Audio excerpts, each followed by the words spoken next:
प्रधानमंत्री मोदी के गुजरात दौरे का दूसरा दिन। छोटा उदेपुर में 5,206 करोड़ रुपए के प्रोजेक्ट्स का करेंगे शिलान्यास। राहुल की याचिका पर हाईकोर्ट ने एडवोकेट जनरल से मांगी राय। अगली सुनवाई 17 अक्टूबर को। राफेल को लेकर पीएम पर विवादित बयान देने का आरोप। इंडिया गठबंधन में सीट बंटवारे के लिए कवायद शुरू। कुछ सीटें घटक दल के लिए छोड़ सकती है सपा। जल्द ही राज्यवार बैठक करके आ जाएगा मंथन।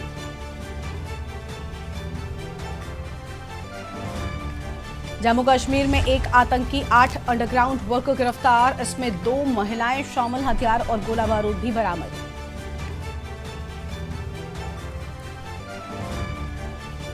लखनऊ बार के वकीलों की हड़ताल लगातार जारी। वकील आज से करेंगे सिर्फ आवश्यक कार्य। बार एसोसिएशन के वकील न्यायिक कार्यों में रहेंगे विरत।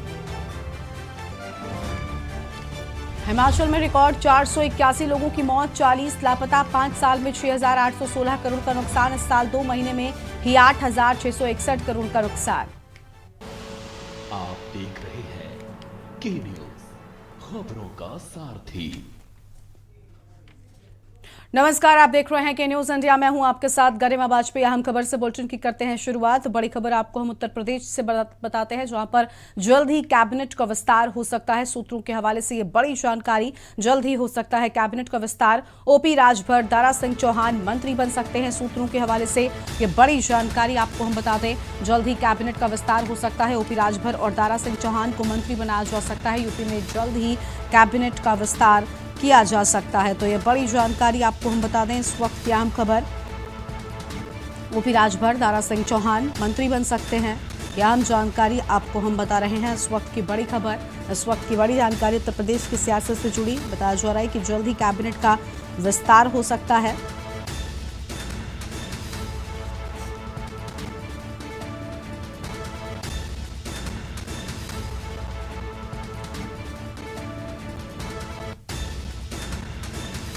ओपी राजभर और दारा सिंह चौहान को मंत्री बनाया जा सकता है। सूत्रों के हवाले से ये बड़ी जानकारी सामने आ रही है। इस वक्त की अहम जानकारी आपको हम बता रहे हैं।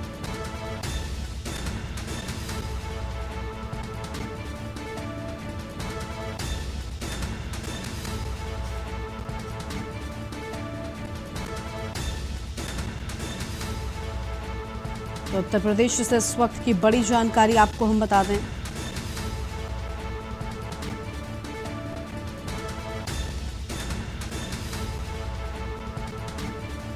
और यूपी में जल्द ही कैबिनेट का विस्तार हो सकता है। ये बड़ी जानकारी। यूपी में जल्द ही कैबिनेट का हो सकता है विस्तार। ओपी राजभर और दारा सिंह चौहान को भी मंत्री बनाया जा सकता है। ये बड़ी जानकारी उत्तर प्रदेश से आपको हम बता रहे हैं। जल्द ही कैबिनेट का विस्तार हो सकता है।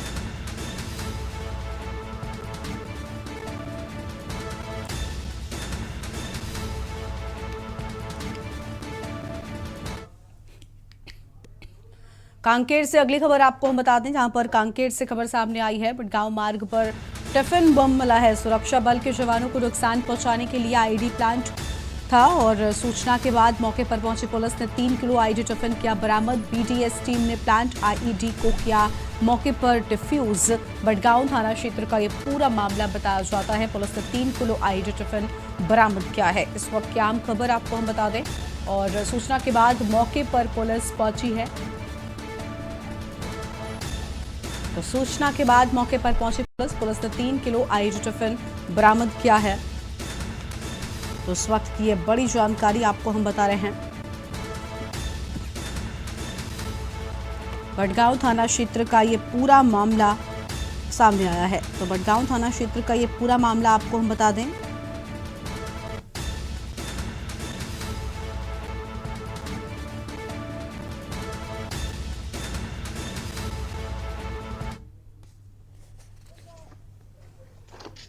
मजबूत से पकड़ना।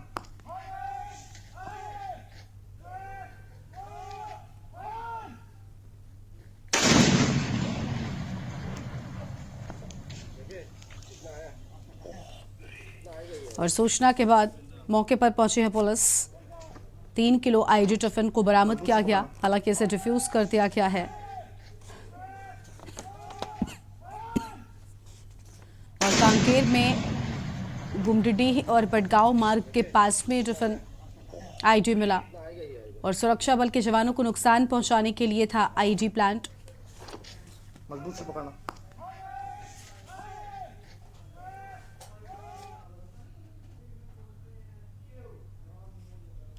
आगे बढ़ेंगे खबरों की ओर। प्रधानमंत्री मोदी के गुजरात दौरे का आज दूसरा दिन है। वाइब्रेंट गुजरात ग्लोबल समिट कार्यक्रम में जाएंगे और समिट के 20वें एनिवर्सरी प्रोग्राम में शामिल होंगे। गांधीनगर के साइंस सिटी में होगा भव्य कार्यक्रम। उदयपुर के बोडेली में परियोजनाओं का उद्घाटन किया जाएगा। वाइब्रेंट गुजरात ग्लोबल समिट कार्यक्रम में जाएंगे। इस वक्त की बड़ी जानकारी आपको हम बता रहे हैं। तो समिट के 20वें एनिवर्सरी प्रोग्राम में शामिल होंगे।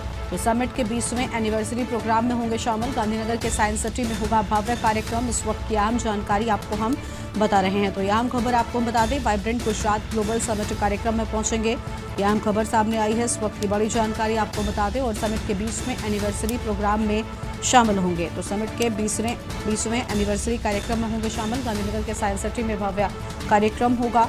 इस वक्त की अहम जानकारी आपको हम बता रहे हैं।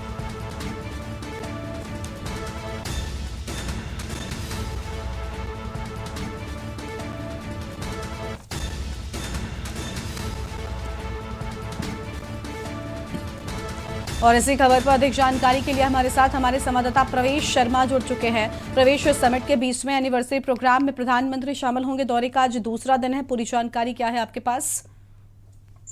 जी बिल्कुल, देखिए मैं आपको बता दूं कि प्रधानमंत्री मोदी 2 दिन के अपने गुजरात के दौरे पे थे और आज उनका दूसरा दिन है और आज जो है वो कई कई प्रोग्राम भी करने वाले हैं। और सबसे बड़ी बात मैं बता दूं आपको कि आज वो एक जो है गुजरात को सौगात देने वाले हैं। लगभग 5200 करोड़ रुपए की जो सौगात है वो आज गुजरात को मिल जाएगी। वो एक शिक्षा के से संबंधित एक शिलान्यास रखेंगे शाम को छोटा उदयपुर में। और सबसे बड़ी अहम बात यह है कि आज वो 20वें समिट में एनिवर्सरी का जो प्रोग्राम है उसमें भी शामिल होंगे। और इसके अलावा कहीं ना कहीं गुजरात के लोगों को जो इस मौके पर मौजूद होंगे उनको थोड़ा बहुत जो है संबोधित भी करेंगे। जी बिल्कुल, साफ तौर पर। लेकिन कितना महत्वपूर्ण उनका ये गुजरात का दौरा माना जा रहा है? इस दौरान गुजरात वासियों को कितनी बड़ी सौगातें भी उनकी ओर से दी जा रही हैं, सबको लेकर और कितनी जानकारी आपके पास? बिल्कुल, देखिए शिक्षा को लेकर मैंने पहले ही बताया, शिक्षा के क्षेत्र में जो है गुजरात के छोटा उदयपुर में जो है 5200 करोड़ रुपए की लागत से बताया जा रहा है कि एक शिलान्यास करेंगे प्रधानमंत्री मोदी। और उसमें जब वो कंप्लीट हो जाएगा वो पूरा हो जाएगा तो उसके बाद कहीं ना कहीं वहाँ के लोगों को, आसपास के क्षेत्र के निवासियों को फायदा पहुंचेगा। शिक्षा से संबंधित है, शिक्षा का विस्तार होगा। और प्रधानमंत्री मोदी का लगातार, मैं पहले भी बता चुका हूं कि गुजरात का जो दौरा होता है वो मुख्य होता है। वो लगातार गुजरात से उनको लगाव है, 2 बार मुख्यमंत्री भी रहे हैं गुजरात के, तो इस वजह से वो लगातार गुजरात के दौरे करते हैं। और गुजरात से उनको सबसे ज्यादा लगाव इसलिए भी है क्योंकि गुजरात से जब से वो प्रधानमंत्री मोदी बने लगातार देख रहे हैं कि गुजरात में वो किसी प्रकार से बीजेपी को हानि नहीं पहुंचती है। गुजरात को लेकर, गुजरात के मामले को लेकर प्रधानमंत्री मोदी हमेशा सजग रहते हैं। और आज जब ये शिलान्यास हो जाएगा तो उसके बाद प्रधानमंत्री मोदी राजस्थान का भी दौरा करेंगे। जी बहुत शुक्रिया आपका प्रवेश, हमारे साथ जोड़ने के लिए, अधिक जानकारी हमारे दर्शकों तक पहुंचाने के लिए। तो यह अहम खबर आपको हम बता दें, जहां पर गांधीनगर के साइंस सिटी में भव्य कार्यक्रम होगा और प्रधानमंत्री का दौरे का आज दूसरा दिन है। ये बड़ी जानकारी। उदयपुर के बडोली में परियोजनाओं का उद्घाटन करेंगे। यह अहम खबर आपको हम बता रहे हैं। तो इस वक्त की बड़ी जानकारी आपको हम बता दें, प्रधानमंत्री मोदी के गुजरात दौरे का आज दूसरा दिन है।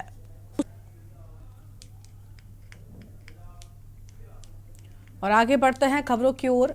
अगली खबर का रुख कर रहे हैं। अगली खबर है दिल्ली से, जहां पर इंडिया गठबंधन में सीट बंटवारे की कवायद शुरू हो गई है। कुछ सीटें घटक दल के लिए सपा छोड़ सकती है और कभी ना जीतने वाली सीटें छोड़ सकती है सपा। शीघ्र ही राज्यवार बैठक कर मंथन किया जाएगा।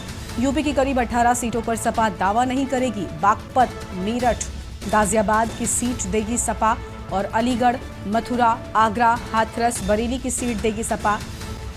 कानपुर, पीलीभीत, धौरहरा, बस्ती, वाराणसी की सीट देगी। सुल्तानपुर, लखनऊ की सीट पर दावा नहीं करेगी सपा।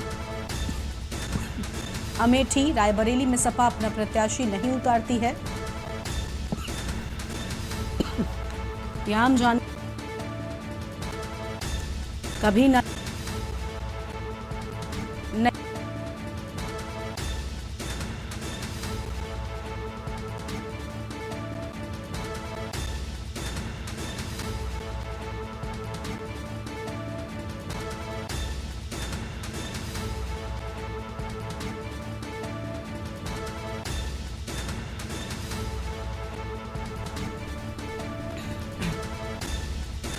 तो अमेठी और रायबरेली में सपा दावा नहीं करेगी। इंडिया गठबंधन में सीट बंटवारे के लिए कवायद शुरू की गई है।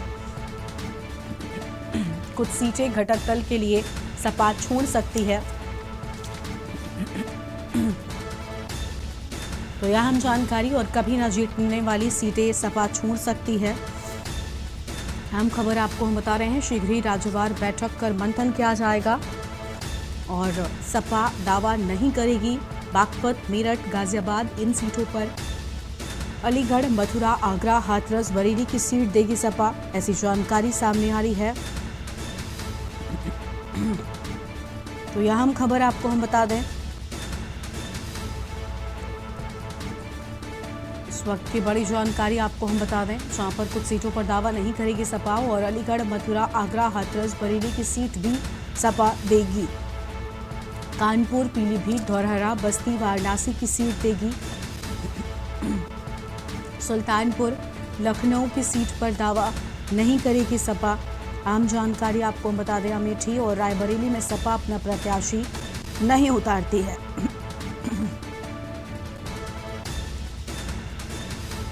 इंडिया गठबंधन में सीट बंटवारे के लिए कवायद शुरू हो गई है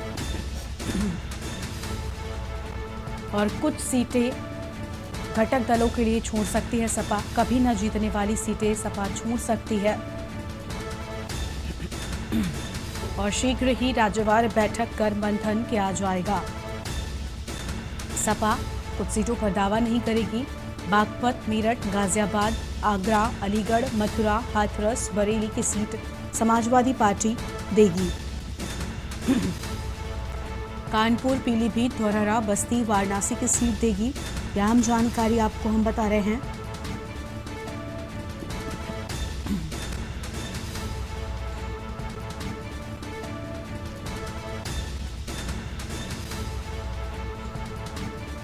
तो फिलहाल इस वक्त की ये बड़ी जानकारी आपको हम बता दें, कानपुर, पीलीभीत, धौरहरा, बस्ती, वाराणसी की सीटों पर दावा नहीं करेगी समाजवादी पार्टी। सीट बंटवारे को लेकर यह अहम कदम उठाए जाने की बात सामने आई है। फिलहाल यह अहम कदम आपको हम बता रहे हैं,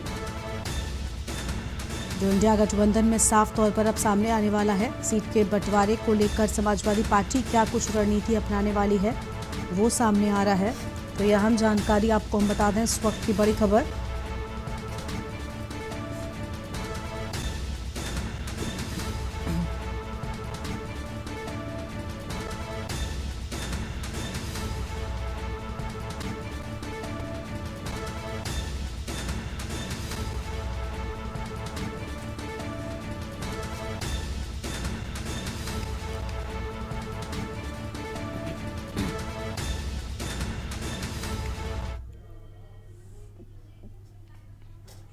आगे बढ़ते हैं खबरों की ओर। एनआईए की दिल्ली समेत 5 राज्यों में छापेमारी चल रही है। दिल्ली, राजस्थान, पंजाब और यूपी में चल रही छापेमारी। दिल्ली के कई ठिकानों पर सर्च ऑपरेशन चल रहा है। यूपी के पीलीभीत, लखीमपुर, अलीगढ़ में एनआईए का छापा मारा गया है। सहारनपुर में भी एनआईए की छापेमारी चल रही है। खालिस्तानी आतंकियों समर्थकों से जुड़े ठिकानों पर छापे मारे गए हैं। उनसे जुड़े प्रतिबंधित संगठनों से जुड़े लोगों के यहाँ पर छापेमारी हुई है। यूपी के 2, उत्तराखंड के एक ठिकाने पर सर्च ऑपरेशन। कई संदिग्धों की तलाश में जुटी हुई है एनआईए। हाल ही में एजेंसियों के साथ एनआईए ने मीटिंग भी की थी। ये बड़ी जानकारी आपको हम बता दें। सहारनपुर में भी एनआईए की छापेमारी लगातार जारी है। तो इस वक्त की अहम खबर आपको हम बता दें, सहारनपुर में भी एनआईए की टीम की छापेमारी लगातार जारी है।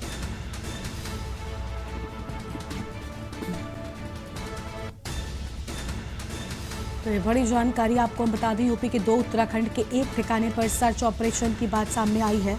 फिलहाल ये अहम खबर आपको हम बता रहे हैं, उससे जुड़े प्रतिबंधित संगठनों से जुड़े लोगों के यहाँ पर छापा मारा गया है।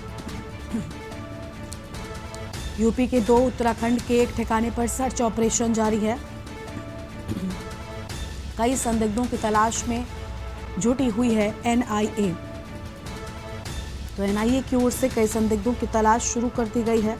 फिलहाल ये अहम जानकारी आपको हम बता रहे हैं, इस वक्त की अहम खबर आपको हम बता दें। हमारे साथ हमारे संवाददाता अरमान आसिफ जुड़ चुके हैं। अरमान, दिल्ली, राजस्थान, पंजाब और यूपी में छापेमारी चल रही है। एक साथ कई जगहों पर एनआईए लगातार संदिग्धों की तलाश कर रही है। दिल्ली में भी कई ठिकानों पर सर्च ऑपरेशन जारी है। पूरी जानकारी क्या है आपके पास?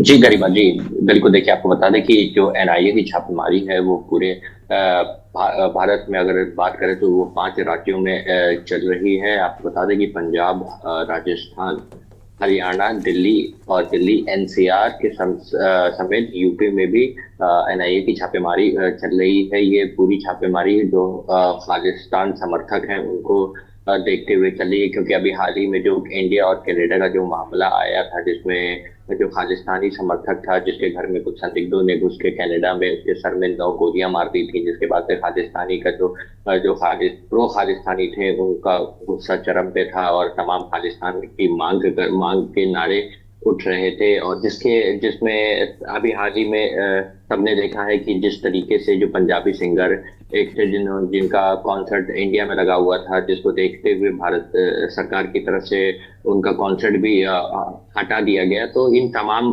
चीजों को देखते हुए एनआईए भी सतर्क हो गई थी कि जो खालिस्तान है और जो खालिस्तानी गैंग वॉर जो आपस में चलता है, कि जिस हिसाब से कहीं भारत में स्थिति और बिगड़ ना जाए, तो ऐसे एनआईए को कई इनपुट मिले थे, जिसको देखते हुए एनआईए ने टोटल पूरे भारत में 51 ऐसी जगह है जहां पे छापेमारी की गई है। वहीं पंजाब में 30 जगह पे छापेमारी की जा रही है, राजस्थान में 14 ऐसे ठिकाने हैं जहाँ पे एनआईए की छापेमारी की जा रही है, दिल्ली एनसीआर में मिला के 4 जगह है। और हरियाणा की बात करें तो हरियाणा में 6 जगह है। वहीं उत्तर प्रदेश की जो अभी जानकारी निकल के आ रही है, उत्तर प्रदेश में ये जानकारी निकल के आ रही है कि लखीमपुर खीरी में इस वक्त उत्तर प्रदेश में 1 जगह लखीमपुर खीरी में एनआईए की छापेमारी चल रही है। तो ये तमाम इनपुट जो एनआईए को मिले थे, जिसको देखते हुए एनआईए ने छापेमारी की है, क्योंकि कहीं ना कहीं ये एक इंटरनेशनल मैटर भी है। लगातार इंडिया और कनाडा के जो बीच में तनाव था वो बढ़ता दिख रहा था, जिसके बाद जो खालिस्तानी समर्थक थे वो कहीं ना कहीं उग्र होते जा रहे थे। तो जिनको देखते हुए एनआईए को एक इनपुट मिला था, जिसके बाद एनआईए ने ये छापेमारी की कार्रवाई की। बिल्कुल, एनआईए की ओर से लगातार छापेमारी का एक्शन लिया जा रहा है, लेकिन क्या इन सभी जगहों पर जहां पर छापेमारी हुई है, क्या एनआईए को अब तक कुछ अहम चीजें मिल सकी हैं?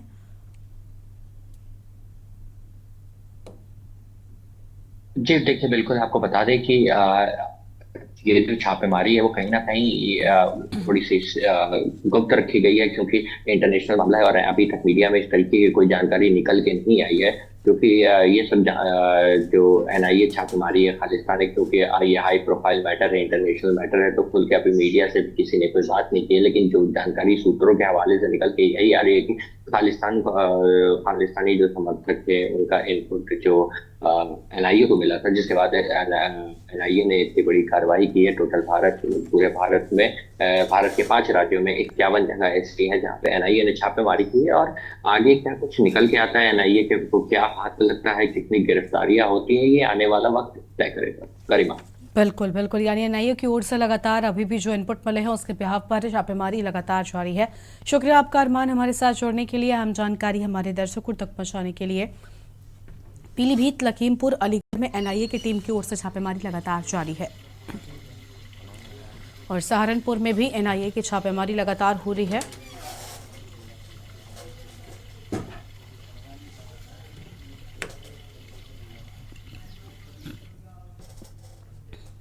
आगे बढ़ते हैं खबरों की ओर। लखनऊ बार के वकीलों का लगातार हड़ताल जारी है। वकील आज से करेंगे सिर्फ आवश्यक कार्य। बार एसोसिएशन के वकील न्यायिक कार्यों से रहेंगे विरत। वकील 3 अक्टूबर तक न्यायिक कार्यों से विरत रहेंगे। बार एसोसिएशन का एक प्रतिनिधिमंडल जाएगा हापुड़ के वकीलों से विचार कर आगे की रणनीति बनाएंगे। पारिवारिक न्यायालय बार एसोसिएशन ने हड़ताल ली वापस। पारिवारिक न्यायालय में आज से शुरू होगा काम। हापुड़ में लाठीचार्ज की घटना के बाद से हड़ताल पर थे। ये बड़ी जानकारी। बार एसोसिएशन का एक प्रतिनिधिमंडल हापुड़ जाएगा और हापुड़ के वकीलों से विचार कर आगे की रणनीति बनाएंगे। ये बड़ी जानकारी आपको हम बता रहे हैं इस वक्त की अहम खबर। पारिवारिक न्यायालय बार एसोसिएशन ने हड़ताल वापस ले ली है। फिलहाल ये अहम जानकारी आपको हम बता रहे हैं। आज से काम होगा शुरू। हापुड़ के वकीलों से विचार कर आगे की रणनीति बनाई जाएगी। तो यह अहम जानकारी आपको हम बता दें, पारिवारिक न्यायालय बार एसोसिएशन ने हड़ताल वापस ली है।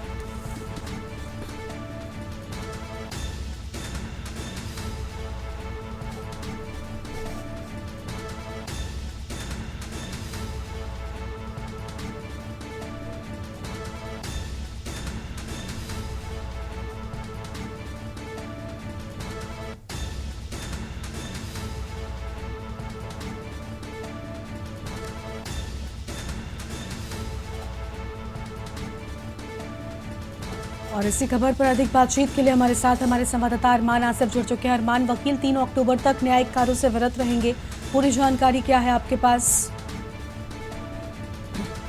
पकड़ों वाली जो घटना है वो कहीं ना कहीं थमने का नाम ही नहीं ले रही है, क्योंकि लगातार सरकार के साथ साथ तमाम आला अधिकारी इस मामले को एक तरीके से सही करने की में जुटे हुए थे। तमाम मुख्यमंत्री योगी आदित्यनाथ ने भी इस मामले को देखते हुए बीते दिन भी जो समीक्षा बैठक की थी कानून व्यवस्था को लेकर, इस मामले को लेकर पुलिस पदाधिकारी को फटकार भी लगाई थी।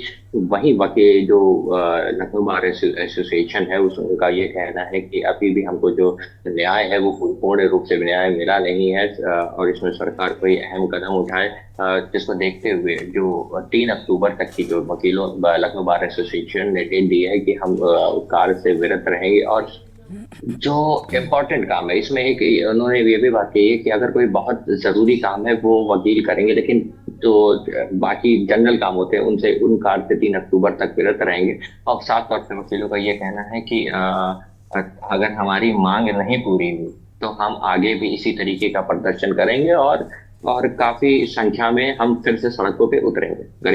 बिल्कुल बिल्कुल अरमान, देखिए जब से ये मामला सामने आया है इसके बाद से लगातार जो वकील हैं उनमें गुस्सा देखने को मिल रहा है। पूरे प्रदेश में हमने वकीलों की हड़ताल को देखा है और काफ़ी न्यायिक कार्य जो है वो भी इसके चलते विलंब सहता रहा है। काफ़ी कुछ काम रुके हुए थे, कई ऐसे मामले थे जिन पर सुनवाई या फिर प्रोसीडिंग्स ज़रूरी थी लेकिन नहीं हो सकी। लेकिन अब जब कुछ कार्यों को करने के लिए वकील राजी हो गए हैं तो ऐसे में लग रहा है कि जो काम है वो सुचारू रूप से एक बार फिर से अपनी गति पर आ सकेगा।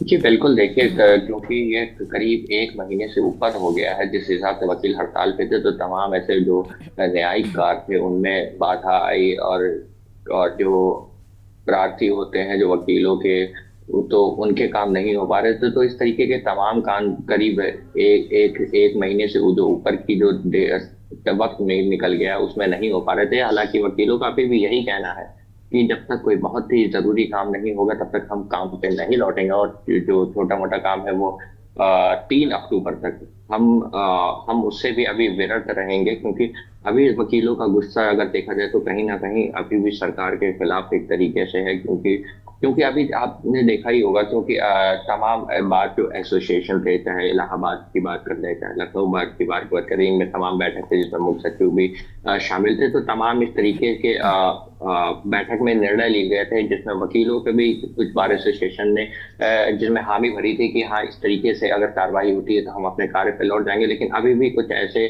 जो कार्य हैं जो वकीलों को कहना है कि जब तक पूर्ण रूप से ये लिखित में ना आ जाए कि हमारे पास हमारी ये सारी मांगे जो है वो पूरी कर ली गई हैं, तो तब तक हम 3 अक्टूबर तक हड़ताल करेंगे। ठीक है, बहुत शुक्रिया आपका अरमान हमारे साथ जोड़ने के लिए, आम जानकारी हमारे दर्शकों तक पहुंचाने के लिए। तो बार एसोसिएशन का एक प्रतिनिधिमंडल यहाँ पर आपको बता दें कि अहम चीज़ें सामने आई हैं। हापुड़ के वकीलों से विचार कर आगे की रणनीति बनाई जाएगी, लेकिन फिलहाल कुछ कार्यों को एक बार फिर से शुरू किया जा सकेगा और लखनऊ बार के वकीलों का लगातार हड़ताल जारी।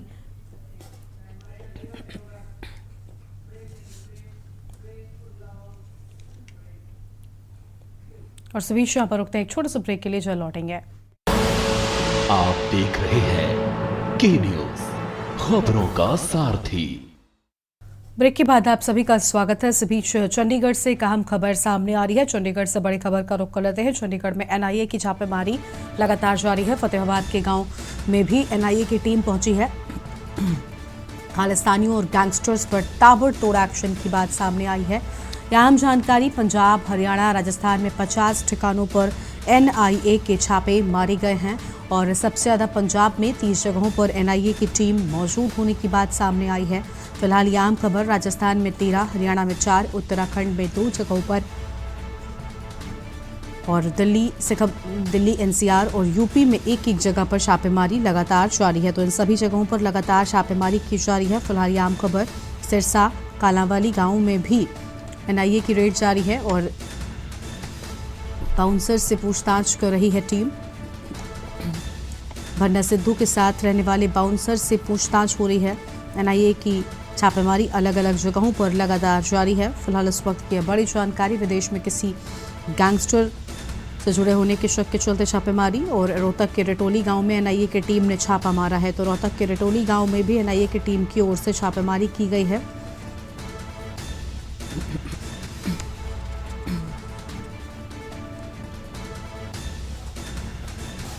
तो चंडीगढ़ से ये बड़ी जानकारी, जहां पर अलग अलग जगहों पर छापेमारी जारी है। ये आम खबर आपको हम बता दें, सुबह से ही एनआईए की टीम छापेमारी लगातार कर रही है।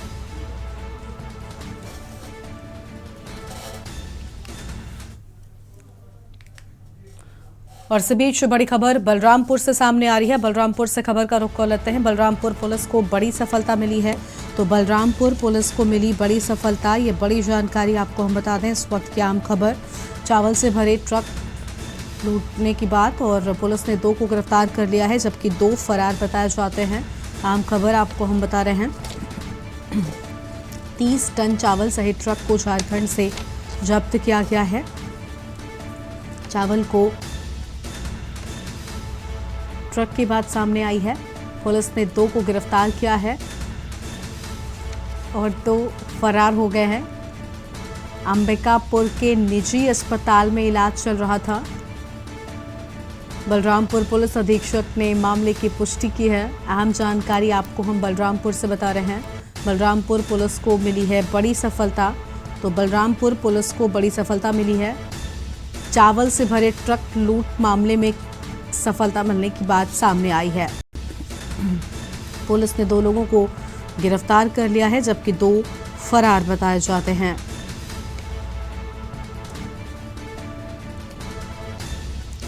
तो इस वक्त की अहम जानकारी आपको हम बता दें।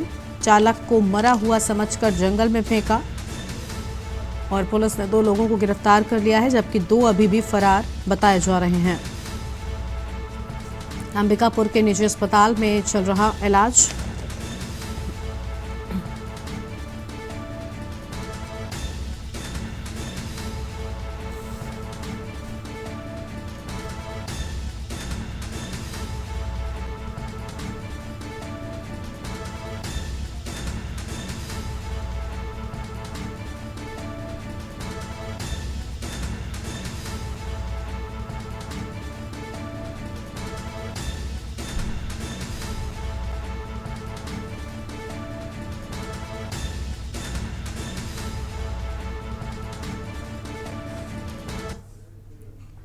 आगे बढ़ते हैं खबरों की ओर। दिल्ली से अगली खबर आपको हम बता दें। नॉर्मल डिलीवरी के दौरान एक महिला की मौत हो गई। परिजनों ने कंझावला रोड जाम कर दिया है। मौके पर भारी पुलिस बल तैनात। ब्रह्मशक्ति हॉस्पिटल का ये पूरा मामला बताया जाता है। यह अहम खबर आपको हम बता रहे हैं, जहां पर नॉर्मल डिलीवरी के दौरान एक महिला की मौत, जिसके बाद परिजनों की ओर से हंगामा किया गया है और रोड जाम कर दिया गया है। ब्रह्मशक्ति हॉस्पिटल का ये पूरा मामला है। नॉर्मल डिलीवरी के दौरान महिला की मौत की खबर सामने आई है और परिजनों ने कंझावला रोड जाम कर दिया। फिलहाल ये आम जानकारी आपको हम बता दें। इस वक्त की आम खबर,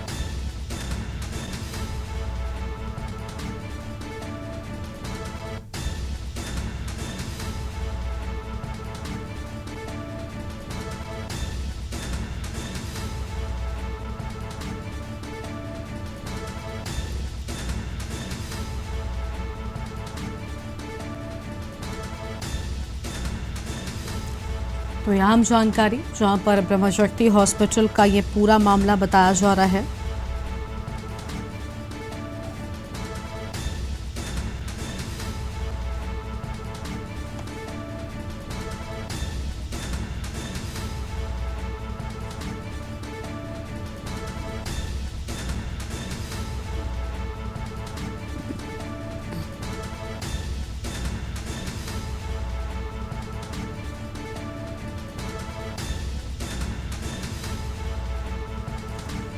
दिल्ली से खबर,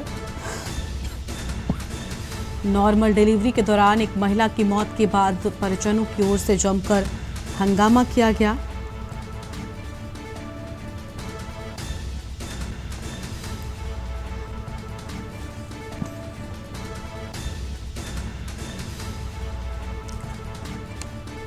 परिजनों ने रोड जाम कर दिया। ब्रह्मशक्ति हॉस्पिटल का ये पूरा मामला बताया जा रहा है। परिजनों ने कांझावाला रोड जाम किया है। कि आम जानकारी आपको हम बता रहे हैं, परिजनों की ओर से कांझावाला रोड जाम किया गया है।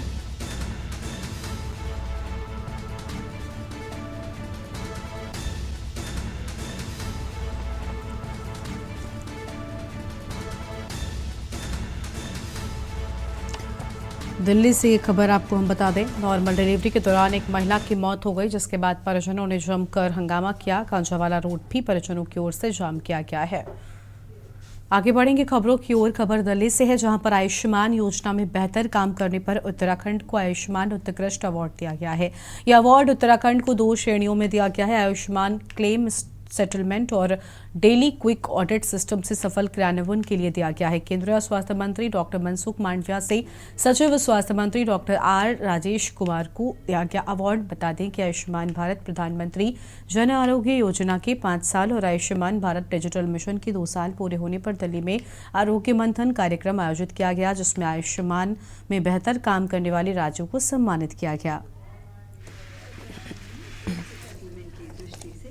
सबसे अच्छा प्रदर्शन करने वाला राज्य उत्तराखंड। उत्तराखंड में एक करें माननीय मंत्री महोदय जी के कर कमलों द्वारा।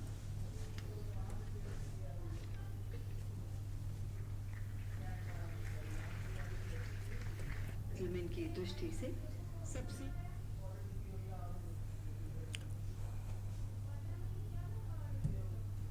आगे बढ़ते हैं खबरों की ओर। गाजियाबाद से अगली खबर, जहां पर एक देश एक चुनाव पर बड़ी बैठक की बात सामने आई है आज, और विधि आयोग मसौदे को देगा अंतिम रूप। आज लॉ कमीशन इस मामले में बैठक करेगा। चेयरमैन ऋतुराज अवस्थी की अध्यक्षता में बैठक होगी। विधि आयोग मसौदे को देगा अंतिम रूप।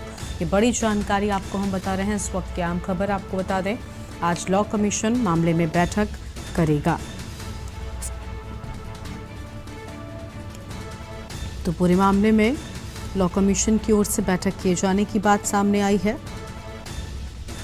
फिलहाल ये आम जानकारी आपको हम बता रहे हैं। इस वक्त की आम खबर आपको हम बता दें, विधि आयोग मसौदे को अंतिम रूप देगा।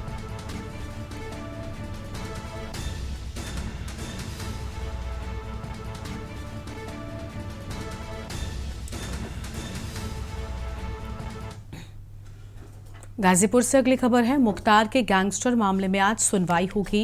एमपी एमएलए कोर्ट में आज होगी सुनवाई। मुख्तार पर 2010 में दर्ज हुआ था मुकदमा। हत्या और हत्या के प्रयास का ये पूरा मामला है। 2009 में कपिलदेव सिंह की हुई थी हत्या। मोहम्मदाबाद के मीर हसन ने दर्ज कराया था मामला। दोनों ही मामलों में गैंगस्टर एक्ट के तहत चल रहा मामला। तो दोनों ही मामलों में गैंगस्टर एक्ट के तहत चल रहा मामला और हत्या के प्रयास का पूरा मामला है। फिलहाल ये बड़ी जानकारी आपको हम बता रहे हैं। इस वक्त की अहम खबर आपको हम बता दें,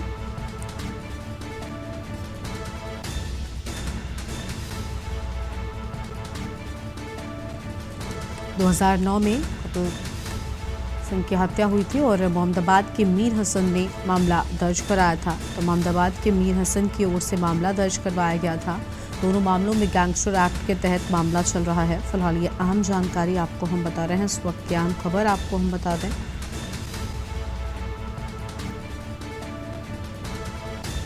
एमपी एमएलए कोर्ट में आज सुनवाई होगी। तो एमपी एमएलए कोर्ट में आज होगी सुनवाई।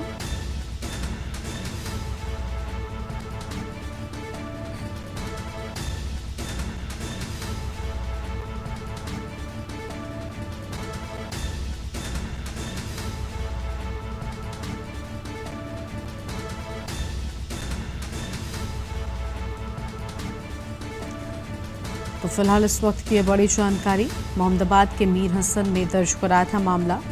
तो मोहम्मदाबाद के मीर हसन की ओर से मामला दर्ज कराया गया। दोनों मामलों में गैंगस्टर एक्ट के तहत चल रहा मामला। इस वक्त की बड़ी जानकारी आपको हम बता रहे हैं।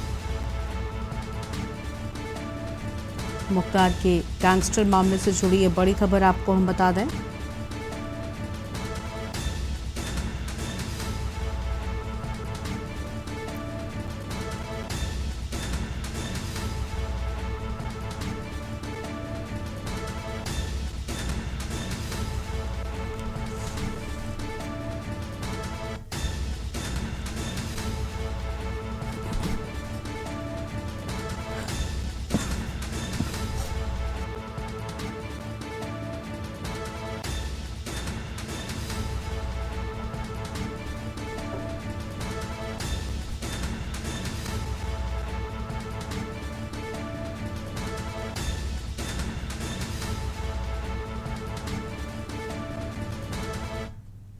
और इस बीच आपको देहरादून लेकर चलते हैं। देहरादून में बड़ी खबर सामने आ रही है। देहरादून से इस बीच एक अहम खबर आपको हम बता दें। देहरादून में गन हाउस मालिक के घर पर एनआईए की रेड जारी है। देहरादून से ये अहम खबर आपको हम बता रहे हैं। गन हाउस के मालिक परीक्षित नेगी के यहाँ पर छापेमारी हो रही है। तो गन हाउस के मालिक परीक्षित नेगी के घर पर छापेमारी की बात बीते 2 साल पहले दिल्ली पुलिस ने अरेस्ट किया था। तो बीते 2 साल पहले दिल्ली पुलिस की ओर से अरेस्ट किया गया था। फिलहाल ये अहम खबर आपको हम बता दें। 2000 से अधिक से जुड़ी खबर। खालिस्तान लिबरेशन फ्रंट को कारतूस सप्लाई की सूचना। हवाला के जरिए पैसा भेजने का भी आरोप।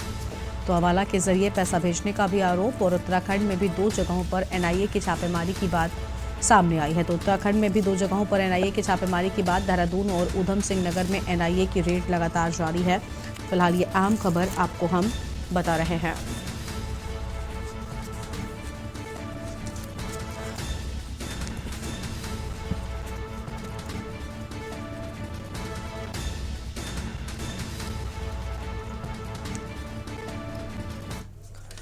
और अब सीधा आपको गुजरात लेकर चलते हैं। प्रधानमंत्री नरेंद्र मोदी के गुजरात दौरे का आज दूसरा दिन है। क्या कुछ कह रहे सुनाते हैं आपको।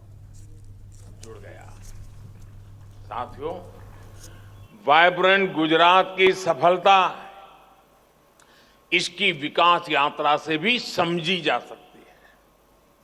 2003 में इस समिट से कुछ 100 पार्टिसिपेंट्स और डेलीगेट जुड़े थे। बहुत छोटा सा कार्यक्रम था। आज 40,000 से ज्यादा पार्टिसिपेंट्स और डेलीगेट्स इस समिट में हिस्सा लेने के लिए आना शुरू हुए हैं। 2003 में इस समिट में सिर्फ गिनती भर देशों का पार्टिसिपेशन था। आज 135 देश इसमें पार्टिसिपेट करते हैं। 2003 में इस समिट की शुरुआत में 30 के आसपास एग्जीबिटर्स आए थे। अब 2000 से अधिक एग्जीबिटर्स इस समिट में आते हैं। साथियों, वाइब्रेंट गुजरात की सफलता के पीछे कई स्पेसिफिक रीजंस हैं। इसकी सफलता में आइडिया, इमेजिनेशन और इम्प्लीमेंटेशन जैसे कोर एलिमेंट शामिल है। अगर मैं आइडिया की बात करूं तो वाइब्रेंट गुजरात एक ऐसा यूनिक कंसेप्ट था जिसके बारे में भारत में कम ही लोगों ने सुना था। लेकिन समय के साथ मिली सफलता से लोगों को इसका महत्व समझ आया। कुछ समय बाद दूसरे राज्यों ने भी अपनी तरह के बिजनेस एंड इन्वेस्टर समिट का आयोजन शुरू कर दिया। एक और अहम फैक्टर है इमेजिनेशन। हमने अलग तरह से सोचने का साहस दिखाया। हम उन दिनों प्रदेश के स्तर पर ही कुछ बहुत बड़ा सोच रहे थे, कुछ ऐसा जो देश के स्तर पर भी न हो पाया हो। हमने एक देश को अपना पार्टनर कंट्री बनाने का साहस दिखाया और डेवलप कंट्री को एक छोटा राज्य दुनिया के एक डेवलप कंट्री को पार्टनर कंट्री बना दे, ये सोच भी आज थोड़ा लगता हो। उस समय जरा कल्पना कीजिए क्या हुआ होगा, लेकिन कर लिया। देश के किसी अकेले राज्य के लिए एक बहुत बड़ी बात थी। साथियों, आइडिया और इमेजिनेशन कितने भी अच्छे हो, लेकिन इनके लिए पूरे सिस्टम को मोबिलाइज करना और रिजल्ट्स डिलीवर करना बहुत महत्वपूर्ण है। एक ऐसा काम है जिसके लिए बड़ी प्लानिंग, कैपेसिटी बिल्डिंग में निवेश, हर डिटेल पर नजर और अथक परिश्रम की जरूरत होती है ताकि इस स्केल का आयोजन हो सके। मैंने पहले भी कहा है, सेम ऑफिसर्स, सेम रिसोर्सेज और सेम रेगुलेशंस के साथ हमने कुछ ऐसा किया जिसके बारे में कभी किसी ने सोचा नहीं था। साथियों, वाइब्रेंट गुजरात समिट की एक और पहचान नोट करने वाली है। आज vibrant Gujarat one time event से एक इंस्टीट्यूशन बन गया है, जिसका सिस्टम और प्रोसेस सरकार के भीतर और सरकार के बाहर साल भर स्वतः चलता रहता है। चीफ मिनिस्टर्स बदले, करीब करीब पुराने लीडिंग ऑफिसर तो सारे के सारे रिटायर्ड हो गए।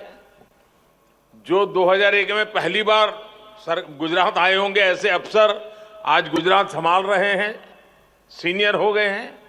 समय बदला, लेकिन एक चीज नहीं बदली। हर बार वाइब्रेंट गुजरात सफलता की नई ऊंचाई तक पहुंचता रहा। ऐसा इसलिए हुआ क्योंकि हमने प्रोसेस को संस्थागत बना दिया। इस सफलता की जो कंसिस्टेंसी है, उसके लिए यही ताकत इसका आधार है। और इसके लिए इंफ्रास्ट्रक्चर पर भी वैसे ही बल दिया। कहां कभी टागोर हॉल में कार्यक्रम होता था, फिर कभी यहां साइंस सिटी में ही तंबू लगा करके कार्यक्रम किया था, और आज महात्मा मंदिर बन गया। साथियों, जिस भावना के साथ हमने वाइब्रेंट गुजरात समिट को आगे बढ़ाया, वैसा आमतौर पर हमारे देश में बहुत कम देखने को मिलता है। हमें तो गुजरात से आप सुन रहे थे प्रधानमंत्री नरेंद्र मोदी को, उनकी ओर से अहम बातें कही गई हैं। आज गुजरात दौरे का उनका दूसरा दिन है। आगे बढ़ते हैं अब खबरों की ओर। अगली खबर फर्रुखाबाद से आपको हम बताते हैं। कान्हा गौशालाएं बन रही हैं मौतगाह। गौवंश तड़प तड़प कर दम तोड़ रहे हैं। गौवंशों को यहां पर पर्याप्त चारा और दाना भी नहीं दिया जाता। कान्हा गौशाला में गौवंशों के लिए पुख्ता इंतजाम नहीं किए गए हैं। गौशालाओं में अव्यवस्थाओं का अंबार लगा हुआ है। वीडियो बनाकर वायरल किए जा रहे हैं। बीमार गौवंशों को पर्याप्त इलाज भी नहीं मिलता है। बीमार गौवंशों को पक्षी नोच रहे हैं। गौवंशों का दर्दनाक वीडियो वायरल हुआ। पुराना वीडियो बताकर जिला प्रशासन पल्ला झाड़ता हुआ नजर आ रहा है।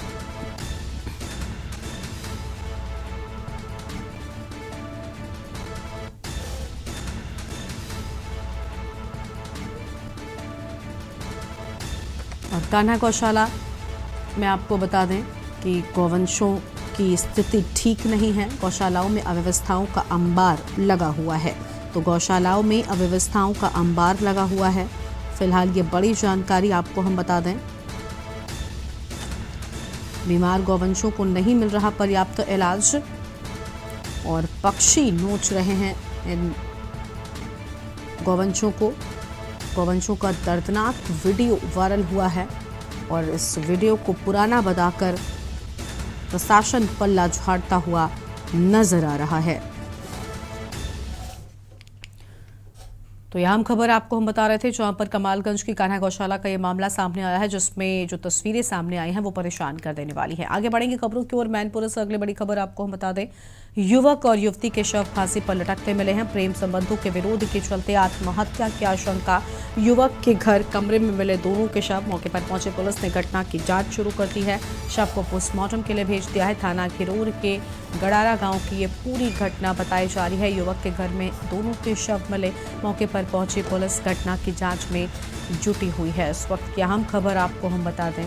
युवक के घर पर कमरे में दोनों के शव मिले हैं और पुलिस ने दोनों के शवों को पोस्टमार्टम के लिए भेज दिया है।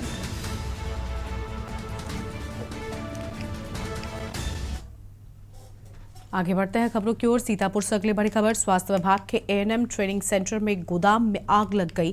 3 दमकल की गाड़ियां मौके पर आग बुझाने में जुटी हुई हैं। भीषण आग होने के चलते बिल्डिंग में दरार आ गई। शॉर्ट सर्किट से बताई जा रही है कि शॉर्ट सर्किट वजह बताई जाती है। गोदाम में दवाइयां और सर्जिकल सामान जलकर राख हो गया है। मोहल्ला रोटी गोदाम के पास का ये पूरा मामला बताया जा रहा है। शॉर्ट सर्किट से आग लगने की वजह बताई जाती है।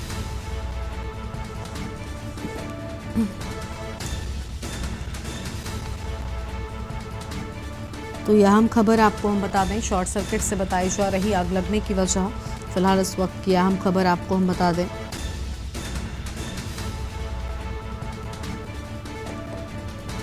मोहल्ला रोटी गोदाम के पास का ये पूरा मामला है।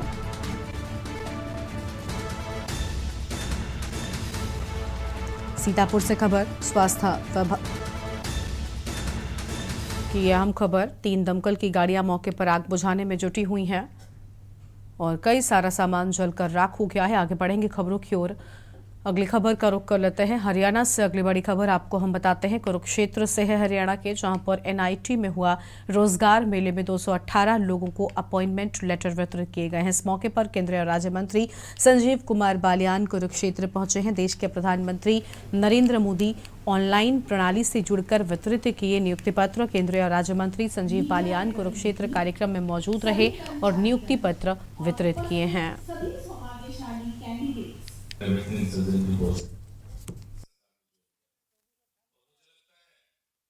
आपके लिए निश्चित रूप से बड़ा हमारे और आप में एक अंतर है। हमें हर 5 साल बाद एग्जाम में जाना पड़ता है। पास भी हो सकते हैं, फेल भी हो सकते हैं। आप आज सरकारी नौकरी में आए हैं, वो भी भारत सरकार की। अब आपकी पूरी जिंदगी भारत सरकार को आपको ही चलाना है, हमको 5 साल के लिए चलाना। हाँ, हम में से भी कुछ लोग, मेरे हरियाणा का वो दौर भी याद है कि नौकरी लिखने की शुरुआत इस देश में से हरियाणा से हुई थी। बहुत पुरानी बातें हैं और मैं लंबा यहाँ रहा तो मुझे अच्छी तरह मालूम है कि नौकरियां कैसे मिलती थी। और अगली खबर भी कुरुक्षेत्र से ही आपको हम बताते हैं, जहां टेम्पो यूनियन ने जुगाड़ मोटरसाइकिल रेहड़ी के खिलाफ कुरुक्षेत्र एमपी को ज्ञापन सौंपा है और कड़ी कार्रवाई करने की मांग भी की है। टेम्पो चालक यूनियन के कार्यकर्ताओं ने पत्रकारों से बातचीत करते हुए कहा कि जुगाड़ मोटरसाइकिल रेहड़ी को बंद करने की मांग को लेकर वो पहले भी कुरुक्षेत्र एसपी से मिले थे, लेकिन अभी भी रेहड़ी सड़कों पर खुलेआम चल रही है और जिनकी वजह से उनको काम करने में परेशानियों का सामना करना पड़ रहा है। उन्होंने कहा कि वो कुरुक्षेत्र प्रशासन ही नहीं बल्कि पूरे हरियाणा प्रशासन से मांग करते हैं कि इनको बंद करवाया जाए ताकि वो अपना काम कर सकें।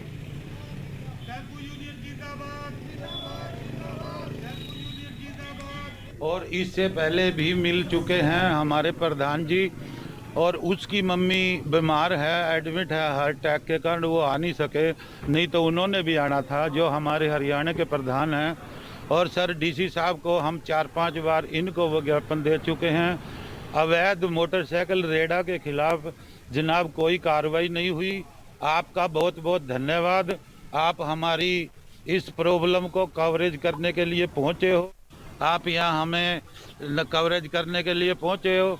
जनाब हमारी रिक्वेस्ट है कुरुक्षेत्र प्रशासन से नहीं बल्कि हरियाणा के प्रशासन से हम पुरजोर निवेदन करते हैं कि हरियाणा के अंदर जितने भी अवैध मोटरसाइकिल रेड़े हैं उनको बंद किया जाए।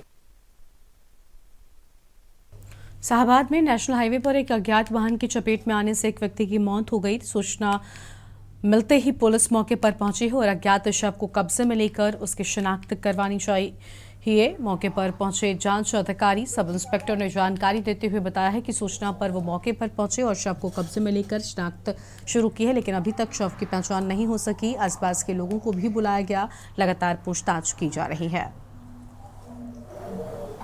सूचना प्राप्त हुई थी कि डेड बॉडी नाम पता न मालूम व्यक्ति की कोई एक्सीडेंट में मौत होने के कारण पड़ी है। मौका पर आए हैं, अभी इसकी कोई शिनाख्त नहीं हो पाई है। इसकी शिनाख्त कर पहले इसके कोई देखते हैं, बयान लेके किसी का, यहाँ किसी ने देखा है तो उसके बयान पे पर्चा दे देंगे। जो भी कार्रवाई होगी मुनासिब कार्रवाई करेंगे, पोस्टमार्टम करवाएंगे और इसकी शिनाख्त करवाने की कोशिश की जाएगी। पाटियार, फिलहाल इस बुलेटिन में इतना ही। आप देखते रहिए के न्यूज इंडिया। नमस्कार। आप देख रहे हैं के न्यूज, खबरों का सारथी।